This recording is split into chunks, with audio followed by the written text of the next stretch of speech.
We all have psychological blind spots, stuff we're either completely unaware of or just choose to ignore. This can include tendencies like only looking for opinions that back up what we already believe, or even personality traits we'd rather not deal with.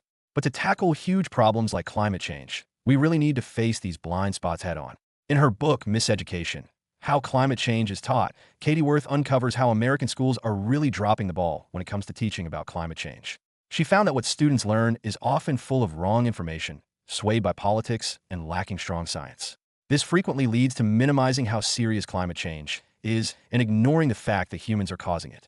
Basically, miseducation shows that kids aren't getting the solid science-based education about climate change they truly need.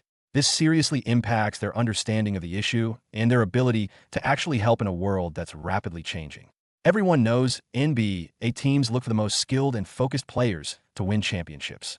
But it makes me wonder if too much focus on one thing could actually make a team member less able to adapt. I'm asking this because I see a similar problem in education.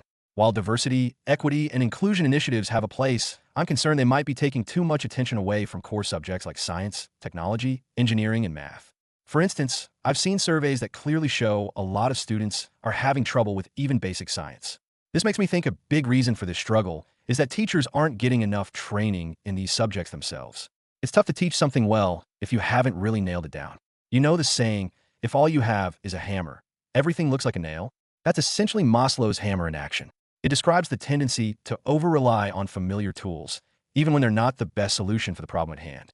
Consider, for example, how many educators prioritize diversity, equity, and inclusion lessons over science, technology, engineering, and math education. This isn't necessarily due to a lack of regard for STEM. Instead, it results from the fact that their training and professional development have heavily emphasized DEI. If DEI is the hammer they've been given, they'll naturally use it to address classroom issues and curriculum. Put another way, a form of miseducation is happening because teachers feel more confident discussing social justice topics, whereas the benefits of robust STEM learning often seem more distant and abstract. When the Soviet Union launched Sputnik in October 1957, it sent shockwaves across the United States, sparking a national crisis of confidence in American technological and educational superiority. This Sputnik shock made Americans question if their tech and education were still the best. Because of this, the U.S. quickly shifted its focus, pouring a ton of energy and money into science, technology, engineering, and mathematics education. Basically, science and engineering became super important for national security, leading to a huge push to create more scientists and engineers. Fast forward to today, even though scientists have been warning us about human-caused climate change for decades, it seems like the American education system hasn't caught up. Recent surveys show that a huge chunk of kindergarten through 12th grade teachers, about 76%, have never gotten any training on climate change or how to teach it. And while most teachers and school leaders agree that teaching about climate change is important, a whopping 80% feel like they aren't properly prepared to do so. It makes you wonder why we're not seeing the same urgent, national focus on climate education as we did with STEM after Sputnik, especially since climate change is such a massive threat. Since there's a massive chasm in understanding science, let's kick off our look into climate change with a neat experiment, a candle and rising water. This simple demo uses basic scientific ideas to help us grasp a much bigger concept. The setup. Imagine this. You have a shallow dish or bowl with a bit of water in it. Place a lit candle right in the middle. Now, carefully put a glass jar or cup upside down over the burning candle, making sure the open edge of the jar is underneath the water. Watch what happens. The candle flame will shrink and then go out. The water level inside the jar will rise quite a bit. The water level outside the jar will drop a little. The experiment where you put a glass over a burning candle and the water rises might seem basic, but it actually shows some key science stuff about how candles burn and how that affects the air inside the jar. So, when a candle burns, it's called combustion. Basically, the candle wax, which is made of stuff called hydrocarbons, reacts with the oxygen in the air. This reaction creates carbon dioxide and water vapor, plus heat and light. Now, you can think of this little experiment as a super simplified version of what's happening with man-made climate change. Just like the burning candle makes carbon dioxide, when we burn huge amounts of fossil fuels like coal, oil, and natural gas for energy, we release tons of carbon dioxide into Earth's atmosphere. The big difference is that in the candle experiment, the water rises mostly because the air inside cools down and the pressure drops. But in Earth's atmosphere, the extra carbon dioxide acts like a greenhouse gas. This means it traps heat that would normally escape into space, which is what's causing our planet to warm up. You can kind of imagine Earth's atmosphere like that sealed jar. When we keep adding a lot of heat-trapping gases like carbon dioxide, it messes with the whole system's energy balance, leading to long-term changes in our climate. The next scientific idea to grasp is that when you burn just 1 gallon of gasoline, it releases about 20 pounds of carbon dioxide. Think of the gasoline in your car as mostly made up of tiny carbon and hydrogen atoms. When that gasoline burns in your engine, these atoms don't just vanish. Instead, they link up with oxygen that's in the air around us. Picture the carbon atoms in the gasoline like little marbles. During the burning process, each carbon marble grabs 2 oxygen atoms from the air, which are like slightly heavier marbles. These 3 marbles, 1 carbon and 2 oxygen, then form a new molecule, carbon dioxide. Now, here's why the weight goes up so much. The carbon dioxide molecule doesn't just weigh what the original carbon weighed. It's a combined weight of that carbon plus the 2 oxygen atoms now attached to it. Oxygen, at this atomic level, is actually quite a bit heavier than you might expect. So, even though the carbon in a gallon of gasoline only weighs a few pounds, when each carbon atom teams up with 2 oxygen atoms from the air to create carbon dioxide, the resulting carbon dioxide molecule ends up being much heavier than just the initial carbon by itself. Roughly 3.7 times heavier, in fact. That's why, when you burn that relatively light gallon of gasoline, the carbon inside it pulls in a significant amount of heavier oxygen from the air. The resulting carbon dioxide gas released into the atmosphere then weighs considerably more, about 20 pounds. It's almost like a small amount of something light transforming into a larger, heavier substance by combining with its surroundings. The air, which seems weightless, actually adds a substantial amount of mass to the carbon dioxide that's produced. You unlock this door with the key of imagination. Beyond it is another dimension, a dimension of sound, a dimension of sight, a dimension of mind. You're moving into a land of both shadow and substance, of things and ideas. You just crossed over into the Twilight Zone. I've quoted the opening monologue of that TV show because, just like those mysterious, often invisible forces that plague the characters in the Twilight Zone, the primary drivers of climate change, greenhouse gases, are invisible to the naked eye.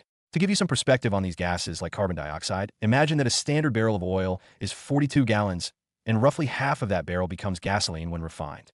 Looking at the last 2 decades, global oil consumption has jumped from around 84 to 86 million barrels per day in the mid-2000s to projections of 100 to 105 million barrels daily by 2025. This massive amount of fossil fuels being burned every single day raises a huge question. Is there a global impact from burning millions of barrels of oil daily that can be scientifically measured? The Keeling curve is a famous graph in climate science that shows how much carbon dioxide has been in Earth's atmosphere, based on measurements from an observatory in Hawaii. Started by scientist Charles David Keeling, this curve reveals 2 key things. First, a yearly zigzag pattern where carbon dioxide levels drop in spring and summer as northern hemisphere plants grow and absorb it, then rise in fall and winter as plants decay. And second, a clear, ongoing upward trend in carbon dioxide levels every single year.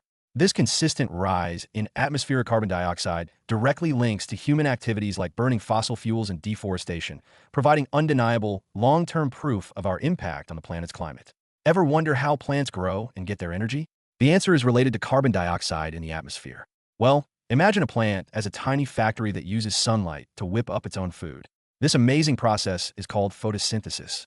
Essentially, plants take carbon dioxide from the air and water from the soil, then use sunlight to turn these simple ingredients into sugars, their food, and oxygen, which they release back into the air for us to breathe. Here's a quick breakdown. The plant's leaves have tiny pores that suck in carbon dioxide, while its roots pull up water. Inside the leaves are special compartments called chloroplasts, which are packed with chlorophyll, the green stuff that acts like a solar panel, capturing sunlight. With this energy, the plant transforms the carbon dioxide and water into glucose, its main energy source. This whole photosynthesis thing is super important, especially when we talk about climate change. Trees and other plants are like natural vacuum cleaners for the atmosphere. When a tree does photosynthesis, it sucks in carbon dioxide and uses that carbon to build its leaves, branches, and trunk. This act of storing carbon in its body is called carbon sequestration. How much carbon a tree can hold depends on a few things. The type of tree, its age and size. Younger, faster-growing trees actually take in more carbon per year, and even where it's growing. On average, a mature tree can gobble up somewhere between 10 to 40 kilograms. That's about 22 to 88 pounds of carbon dioxide annually.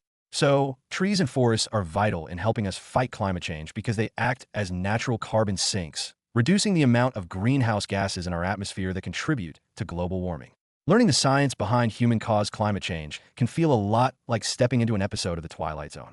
That's because everyday life rarely exposes individuals to surprising scientific facts. For instance, did you know it took 98 tons of ancient plant material and millions of years to create just 1 gallon of gasoline? This really highlights how much buried sunshine, the energy fossil fuels hold, originally captured from the sun by plants, was needed to produce even a small amount of fuel. The sheer scale of time and space involved in climate change, along with its invisible but powerful forces and unsettling implications for the world, can truly yank individuals out of their normal routine and into something that feels oddly unfamiliar and even a bit scary, much like that classic show. You know how you can't see carbon dioxide, even though it's a big deal in climate change? Well, the same goes for infrared radiation, another invisible player in our climate story. Back in 1800, a scientist named William Herschel did a super cool experiment to find this invisible light that we now call infrared radiation. He knew it was there because he could feel its heat, even if he couldn't see it. Here's how he did it. Herschel shone sunlight through a glass prism, which, just like a rainbow, split the white light into all its different colors: violet, blue, green, yellow, orange, and red. He then took 3 thermometers with black painted bulbs. Black is good at soaking up heat, and placed one in each color of the spectrum, checking the temperature. He also put 2 control thermometers outside the visible light spectrum to make sure his readings were accurate. As he moved the thermometer from violet towards the red end of the spectrum, he noticed the temperature kept going up. But here's where it got really interesting. He decided to place a thermometer just past the red light, in a spot where there was no visible light at all. To his surprise, the thermometer showed an even higher temperature than the red light itself. This made him realize there had to be some kind of invisible radiant heat beyond what our eyes can see. He figured that if different colors of visible light had different heating powers, then there must be other types of light, totally invisible to us, that also carry heat. And he was right. William Herschel's super simple experiment was a huge deal for science. It totally flipped what scientists thought light was. He realized there was energy beyond what our eyes could see, hinting that the universe is full of stuff and energy we can't detect with just our senses. This was a major game changer, pushing scientists to look past the obvious and invent new tools to explore the invisible. It turns out the electromagnetic spectrum is the whole range of all types of electromagnetic radiation. Think of radiation as just energy that travels and spreads out in waves. It's like a giant rainbow that includes not just the visible light we see every day, but also a ton of other types of light that are invisible to us.